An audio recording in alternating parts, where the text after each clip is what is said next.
తెలంగాణ రాష్ట్రంలో కొత్తగా ఏర్పడ్డటువంటి ప్రభుత్వం కృష్ణా రివర్ పైన ఉన్నటువంటి ప్రాజెక్టుల విషయంలో తెలంగాణ ప్రజానీకానికి తీరని అన్యాయం చేస్తూ ఫిబ్రవరిలో జనవరిలో జరిగినటువంటి 2 మీటింగ్లలో అన్ని ప్రాజెక్టులను కూడా కేఆర్ఎంబీకి దారాదత్తం చేయడం జరిగింది. మరి ఆ పాపాలను ప్రక్షాళన చేసుకోవాలంటే కేవలం అసెంబ్లీ ఒక్కటే ప్రభుత్వం ముందున్నటువంటి మార్గము.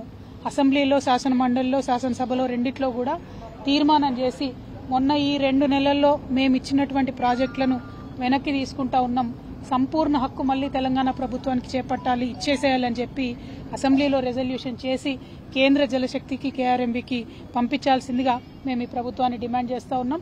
మీరు తీర్మానం తీసుకొని రండి. బీఆర్ఎస్ పార్టీ బయట ఆందోళన చేస్తూ ఉంది, లోపల అసెంబ్లీలో, హౌస్లో కూడా మీరు తెలంగాణ ప్రజల పక్షాన చేసేటటువంటి తీర్మానానికి మద్దతు ఇస్తాం.